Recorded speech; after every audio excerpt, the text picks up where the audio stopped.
Number one, if you diet and exercise hard enough, you're going to lose weight. Number two, you have to burn a ton of calories during your actual workout in order to lose weight. And number three is you can't eat carbs. You have to cut out carbs, or at least limit or reduce your carbs if you're trying to lose weight. You know, I got the shock of my life the other day. I got on the bathroom scale in my bathroom and I checked my weight and I couldn't believe the number I saw. The last several months or so, I apparently just packed on the pounds. And I know why. I know why. But it was very shocking to me when I saw the number that was on the scale, because it's not a number I would normally see on the scale. So I thought, you know what, bet, I'm a personal trainer, I'm a nutritionist, I know what I'm doing, I'm gonna lose all this weight, no problem. So I started on a new weight loss journey. Just in case you're new here, these are my pictures from my very first weight loss journey shortly after having my child. My name is Kola. I'm a certified personal trainer and nutritionist. I'm a wife, I'm a mom, and I'm here to help you reach your goals, especially if you're trying to lose weight for health reasons. I'm here for you. Go on my website, kobokofitness.com, start your 10-day free trial, see if my workouts are right for you. Anyway, back to what I was saying. I was like, I'm just going to lose this weight, no problem. So I started on a new weight loss journey, and after a few weeks or so, about 2 weeks, there was a particular morning I got up, I walked to the bathroom to check my weight, to see what's up, and I have a specific way I check my weight. I might talk about that in a different video, but I check my weight the way I normally check my weight, and when I finally saw the number, I was frustrated. I was like, why is this not working? I'm not dieting, but I'm eating right, I'm exercising, I'm not seeing results, and I felt very frustrated. And in that moment was when I really came to viscerally understand something I want to share with you in this video, which is that losing weight, which by the way, I eventually got over my plateau, I lost the weight, and it's all good. But it was in that experience that I viscerally became aware that it's not just about diet and exercise. Like, we're all mentally aware of this, but you have to understand that weight loss is automatic. It's not about how hard you're dieting and how hard you're exercising. Your body automatically loses weight. So what am I trying to say? I'm trying to say that when you're trying to lose weight, when you're exercising or you're dieting, you're not actually losing weight. What you are doing is you are creating the conditions for your body to lose the weight. And it's a very fine distinction, but I'm telling you, understanding this was the key to avoiding that frustration of getting on the scale and not seeing the numbers you want. Because if you have the mindset of I'm dieting and I'm exercising, and I use the word dieting very loosely. When I say dieting, I'm really trying to say eating right, eating the right amount of food, the right types of food. I don't mean like going on a diet, like cucumber juice diet or anything like that. But getting into that, is this recording? Yes. Getting into that mindset of I'm not losing weight. Weight loss is not my job. It's not my responsibility. It's not your responsibility. That's the responsibility of your body. Our responsibility, if the goal is weight loss, is to create the conditions for weight loss to occur. That way, when you step on the scale, if the number is not what you want to see, you're not disappointed, because that's not your thing. That's not your job. Your responsibility is to create the conditions. I'll give you an example. If you're the kind of person that when you have a stressful day, you want to relax with a tub of Ben & Jerry's and you eat the whole tub. I don't know how many calories are in a tub, maybe 500 or something like that. Let's say you consume the whole tub. Does that mean you have gained weight? No. Eating that tub of Ben & Jerry's does not mean you have gained weight. You haven't gained weight by eating a tub of Ben & Jerry's. What you have done is you have created the conditions, the environment for the body to then gain weight. So just understanding that weight gain is an automatic process. It's not in our hands. It's in our bodies. Body. And similarly, weight loss is not in our hands. It's in the hands. It's in our body. Like, your body is responsible for that. The only thing we can control is creating the conditions. And just having this understanding, I cannot tell you how much of a game changer it is, because when you step on that scale and the number goes up instead of down, your mindset is, I'm just creating the conditions. I'm just creating the conditions. It's like when you clock into a job that you don't care about. It's like, look, the profit is not my business. I'm just here for the check. Run me my check.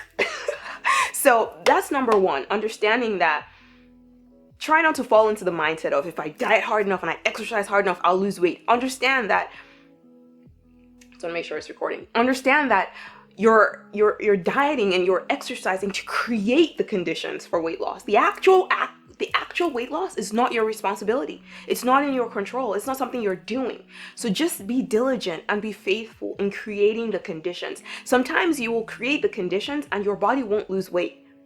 And then other days, you don't create the conditions. You don't even bother exercising, and then you lose weight. And it's like, it makes no sense. And it's not supposed to make sense because it's not your responsibility. Number 2, people think that when they're exercising, they need to lose a ton of weight. They need to track their calories from the exercise. And this is something that has been a bit of an internal battle for me, because it's a question people ask when they do my workouts. They want to know, how many calories did I burn? And I understand where that question is coming from, but it's honestly coming from, it's not the question to ask. Here's why. Because when you exercise, yes, you're burning calories during your workout, but you're also balancing your hormones, which ultimately have a tremendous impact on our body's abilities to lose weight. Remember, the body is responsible for losing weight. And if the hormones are out of whack, the body cannot lose the weight. So one of the main things you're actually doing when you exercise is you're balancing your endorphins, your dopamine, your serotonin, your adrenaline. You're balancing out those hormones and hundreds of other ones I haven't mentioned, so that your body has the conditions it needs to lose the weight. So when you're looking at just calories burned during a workout, you can't get any information about the hormones that have imbalanced. And so you might do a workout, maybe you burn 30 calories, and you think, well, that was a waste of time. You're wrong. It wasn't a waste of time, because your body got what it needed. This is why sometimes you think that you haven't done anything because you didn't diet, you didn't exercise, but you still lose weight.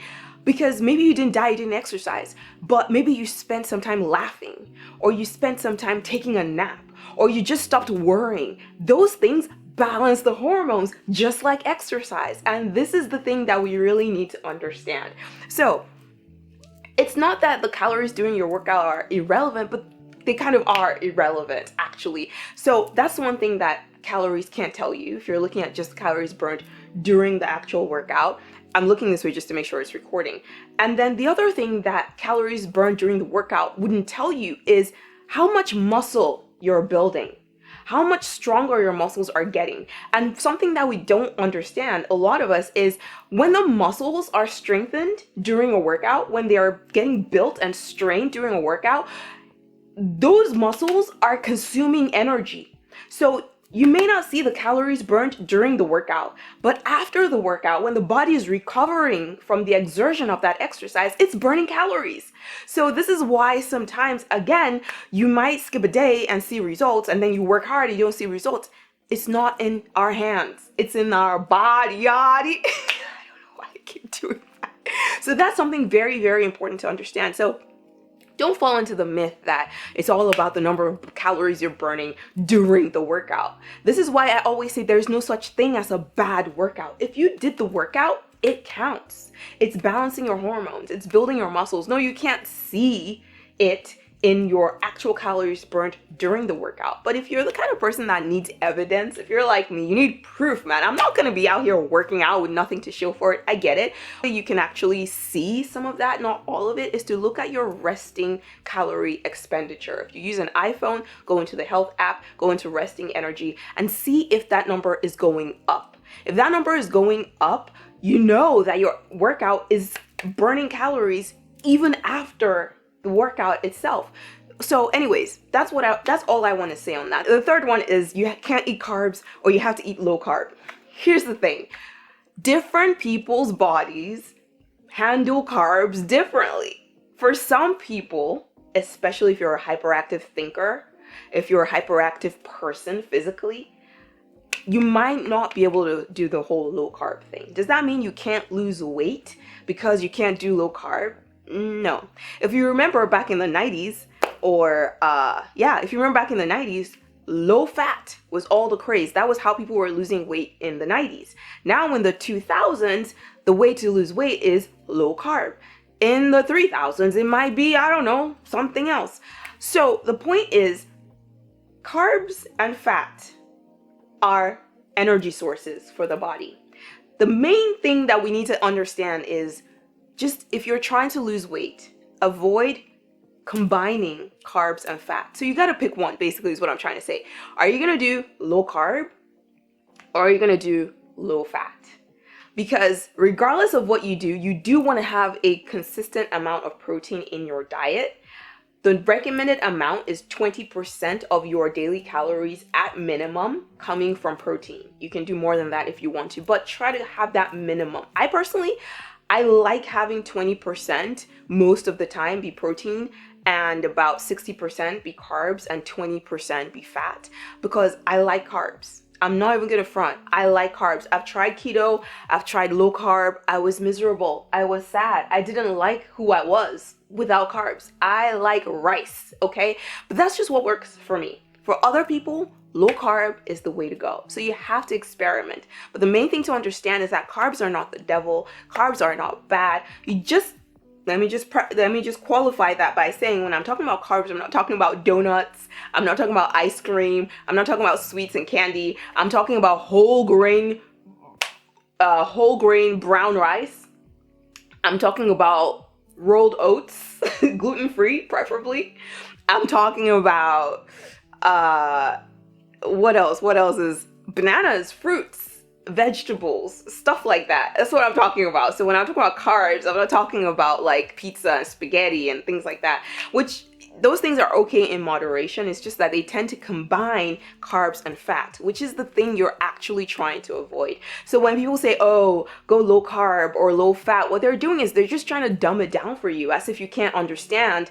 Just try not to combine carbs and fat. So for example, if you are breading and deep frying your chicken, why? Why? Why are we doing that? I mean, I know why, but why? So that's what I mean. So like the breading that's been added is carbs, and then deep frying is fat. So that's combining carbs and fat. That's the kind of thing that you want to avoid. So just pick one. Don't make it complicated. Don't listen to crazy people on the internet. Even what I'm saying, look at your life experience and see if what I'm saying is true for you before you apply it. Don't just run around and believe things on the internet, because I've been seeing some crazy things on Barack Obama's internet. Is this still Barack Obama's internet? Is this Biden's internet? Whose internet is this? I don't know.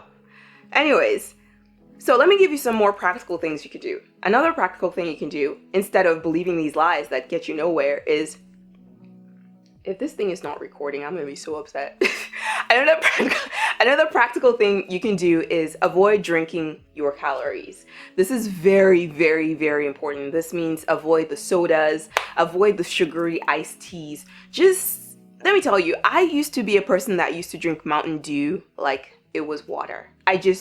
I would always have the 20-ounce Mountain Dew. I was constantly chugging Mountain Dew. It was my thing. But when I really came to understand the effect it was having on me personally, I just had to stop. So it's not really the easiest thing to do depending on your personality, but it can be done. It can be done. I know for sure. I've done it. And there was no technique to it. There was no method to it. It was just a simple issue of understanding what it was doing to my body and just stopping. So I just don't buy it. I don't buy Mountain Dew for any reason. I have different drinks I drink now. I'm not innocent. I have different drinks now. It's just that it's not Mountain Dew anymore. So avoid drinking your calories if you can. Something you might want to try, and it's not going to taste as good as, sugary beverages, but try putting some spearmint tea bags inside hot water with no sweeteners. Nothing. Just take the spearmint tea bag, put it in hot water, and just sip on that and see how it feels. You may like it, you may hate it. If you like it, keep doing it. It's very good for your digestion. I'm not just a personal trainer, I'm also a nutritionist. I'm very passionate about your health. So I'm gonna be giving you the tea to be healthy, not just fit, not just hot, but healthy. You know what I mean? Hot grandma, that's the goal. Something else you should consider doing is try to move every day. Try to do a workout every day. I'm gonna put 2 recommendations here for you. Pick one and just do that workout, whichever one you prefer.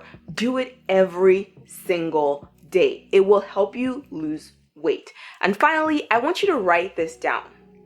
I am capable, I am confident, I am great. I am capable, I am confident, I am great. I'm not asking you to believe that because maybe you don't think that those things are true for you. I just want you to write them down. And as you're writing them down, pay attention to how you feel and pay attention to the thoughts you're thinking. Just notice them. That's all you have to do. Thank you for watching this video. Subscribe to my YouTube channel if you haven't done so already. Visit KobokoFitness.com and I will see you in my next video.